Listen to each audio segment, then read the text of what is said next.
Isang mapagpalang umaga sa ating lahat, mga kapatid ko kay Kristo, mula sa The Solid Morning Devotion. Isang kagalakan na muli tayo ay makapagbulay-bulay sa salita ng Panginoon sa umagang ito.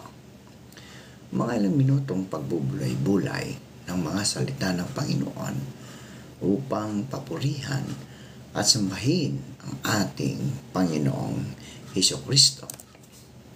Ang ating pong pagbubulay-bulayan ngayong umaga ay matatagpuan sa unang Korinto, Kapitulo 15, talatang 57. Ito ang sinasabi: magpasalamat tayo sa Diyos sapagkat tayo'y binigyan niya ng tagumpay sa pamagitan ng ating Panginoong Hesukristo. Pinagpala na po tayo sa pagkabasa at pagkarinig ng salita ng Panginoon. Tayo po ay manalangin. Panginoong Diyos, maraming salamat po sa araw na ito na muli mo kaming sinamahan sa aming buhay, Panginoon. Salamat sa isang gabing nagdaan na kami iniingatan mo sa aming pagtulog. Salamat, Panginoon, sa bagong umaga na kami iyong ginising mula sa aming pagkakatulog. Panginoong Hesus, sa umagang ito, ako lumalapit sa inyo na mga kapatid namin na may mga karamdaman, patuloy mo po silang abutin, pagalingin, Panginoon, sa mga karamdaman na kanilang nararanasan sa pagkakataong ito. Dalangin ko rin, O Lord, ang mga kapatid namin na magsisipasok sa kanilang mga trabaho. Ingatan niyo po sila, Panginoon, sa kanilang pagbabiyahe. Layo po sila sa kapahamakan, O Lord. Kayo din po, Panginoon, dalangin ko, Panginoon, ang peace rally na gaganapin sa Manila, Panginoon, sa araw na ito.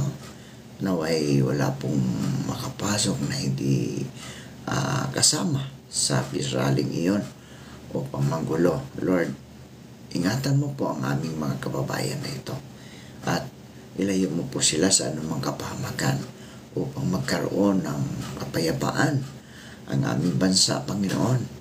Napakaraming suliranin, pero marami ding gusto nilang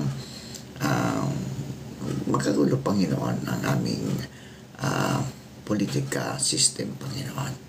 Lord, ikaw po ang nakakaalam sa mga pangyayari. Kaya dalangin ko, Diyos, na patuloy mo pong ingatan ang mga kapatid namin ito. Lord, gayon din po, Panginoon, patuloy kong itinataas sa inyo ang aming mga kaibigang, mga mangingisda. Patuloy mo po silang ingatan at pagpalain sa kanilang buhay. Layo mo po sila sa anumang kapahamakan. Gayon din po ang mga magsasaka. Patuloy mo silang ingatan at patuloy mo silang pagpalain, Panginoon. Panginoon Hesus, dalangin ko ngayong umagang ito na ikaw ang siyang manguna sa amin, mag-ingat sa amin sa lahat ng oras ng aming gagawin. Maraming salamat po sa pangalan ni Jesus. Amen. Paano ko makakamit ang tagumpay kay Jesus? Yun po ang pamagat ng ating pagbubulay-bulayan ngayong umaga. Paano ko makakamit ang tagumpay kay Jesus? Bilang mga tagasunod ni Hesukristo, nais nating lahat na magkaroon ng matagumpay na buhay Kristiyano. Tinitiyak sa atin ng Biblia na ang Diyos at ang kanyang anak na si Jesus ay mapagtagumpayan at ang mga mananampalataya ay maaaring makibahagi sa kanilang tagumpay. Ngunit salamat sa Diyos, binibigyan niya tayo ng tagumpay sa pamagitan ng ating Panginoong Hesukristo. Sa practical na kaisipan, paano natin mararanasan ang matagumpay na buhay na naging posible kay Kristo? Paano natin makakamit ang tagumpay kay Jesus? Sa totoo lang, mga kaibigan, ang tagumpay ay sa Panginoon nating Diyos lamang. Mula sa araw ng pag-alis ng Israel mula sa Ehipto, sa tuwing umaasa ang bayan ng Diyos, sa Kanya lamang binigyan niya sila ng tagumpay laban sa kanilang mga kaaway.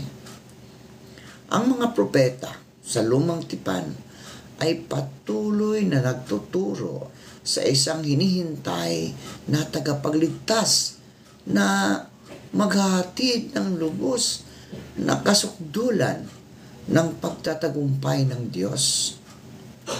O Zion, magdiwang ka sa kagalakan.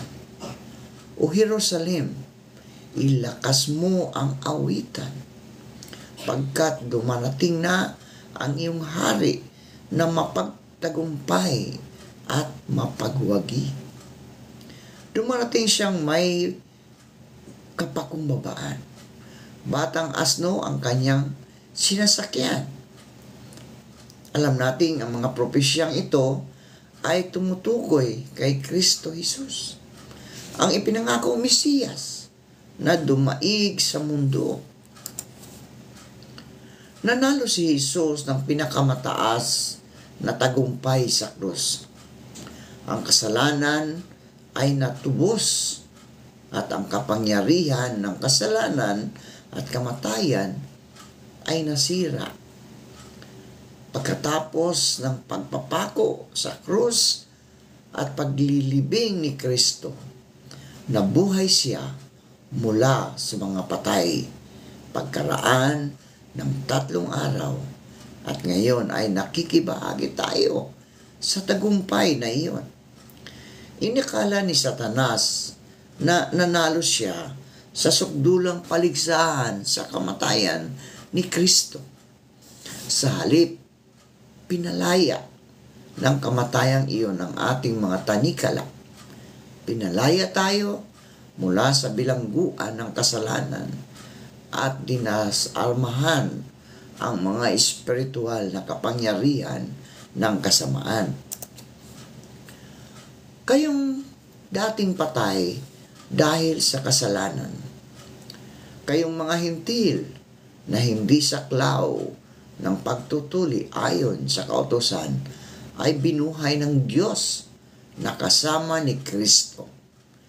Pinatawad niya ang ating mga kasalanan, mga kaibigan, at pinawalang bisa ang lahat ng naisulat na alituntunin laban sa atin, pati ang mga pananagutang kaugnay nito.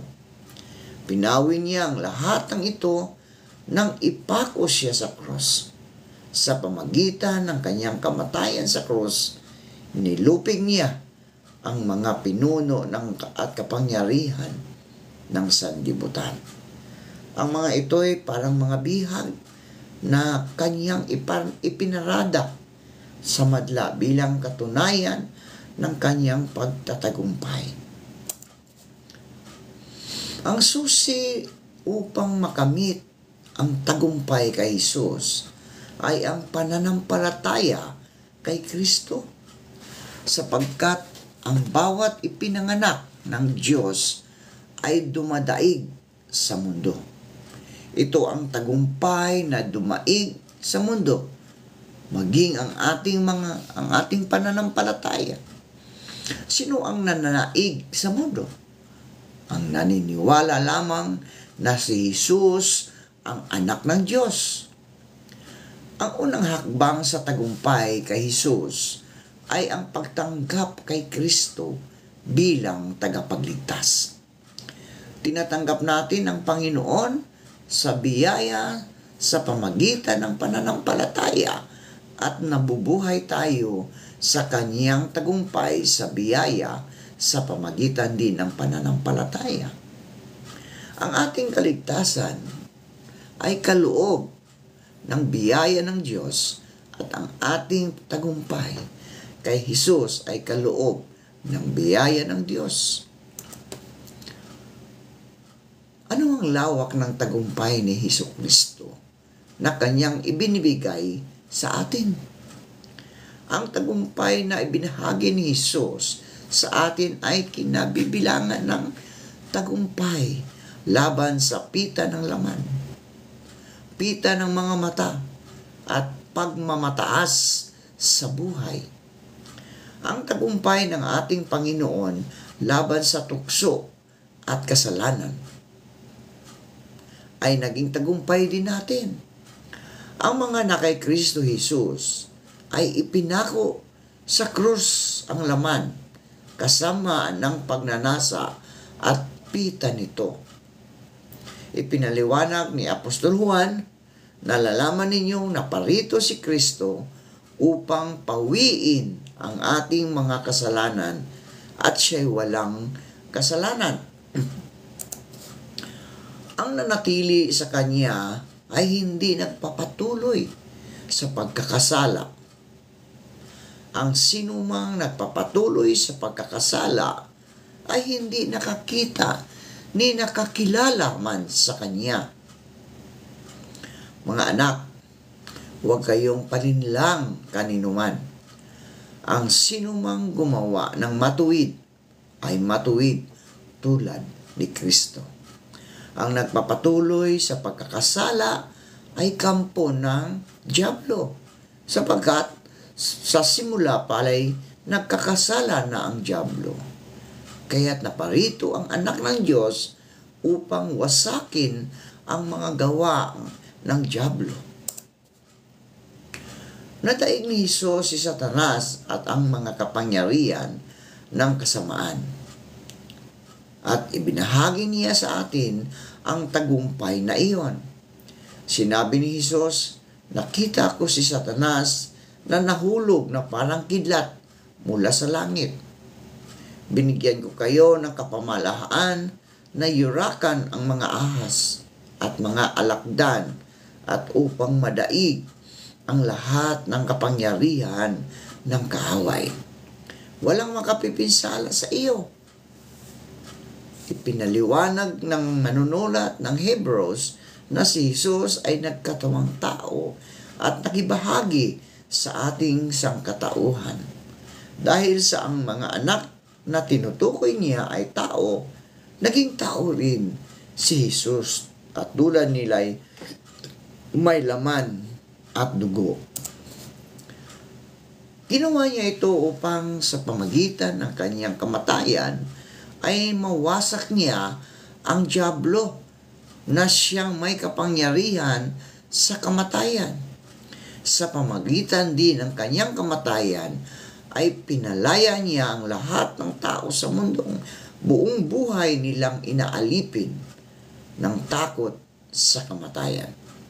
Hindi natin kailangan katakutan ang kamatayan o ang dyablo dahil nakikibahagi tayo sa tagumpay ni Jesucristo laban sa kanila. Hanggat nanatili tayo sa bumagsak na mundong ito, magkakaroon pa rin tayo ng pakikibaka na dapat pagtagumpayan at mga laban na dapat labanan. Minsan babagsak tayo at mabibigo. Ngunit patuloy tayong bumabangon, humihiling sa Diyos na bigyan tayo ng kanyang biyaya at kapangyarihan upang mapagtagumpayan. Bilang mananampalataya, mga kaibigan, ipinaglalaban natin ang ating mga laban sa espiritual na kaharian sa ating mga tuhod. Kung nabubuhay man kami sa mundong ito, hindi naman kami nakikipaglaban ayon sa pamaraan ng mundong ito. Ang sandata namin sa pakikipaglaban ay hindi makamundo, kundi ang kapangyarihan ng Diyos na nakakapagbabagsak ng mga kuta. Sinisira namin ang mga maling pangatuwiran. binigyan tayo ng Diyos ng espiritual na baluti upang protektahan tayo mula sa mga kapangyarihan ng kadiliman na nakikipagdigma sa atin. Ang tagumpay kay Jesus ay totoo at makakamit ngayon dahil ang ating Panginoong Hesus na nakatalo kay Satanas at ang bawat masamang kapangyarihan ng mundo. Nakakamit natin ang tagumpay kay Jesus sa pamagitan ng pamamahinga kay Kristo. At magtitiwala sa Kanya ang magpapatagumpay sa atin. Habang tayo ay nanatili sa lupa, ang Panginoon ay naghahari na matagumpay sa pamagitan ng mga iniligtas mula sa kaharian ng kadiliman at nailipat sa Kanyang maluwalhating kaharian ng liwanag. Gayunman, darating ang isang araw na ang mga tagumpay ni Jesus ay ganap na maisaka sa katuparan at ipagdiriwang sa bagong langit at bagong lupa. Lubusan ng pupuksain ng Panginoong Yahweh ang kamatayan at papahirin ang mga luha sa kanilang mga mata. Aalisin niya sa kahihiyan ang kanyang bayan. Purihin ang Panginoon. Manalangin tayo. Ama naming Diyos na mga pangyarihan sa lahat, aming dalangin na bigyan mo kami ng lakas at tapang na gumawa at kumilos upang tamasahin ang aming mundo, ang biyaya ng paghilom at kagalingan. Hiniling namin ito sa iyo sa pamagitan ni Kristo, liwanag, buhat sa liwanag, kasama ng Espiritu Santo, magpasawalang hanggan. Amen at amen.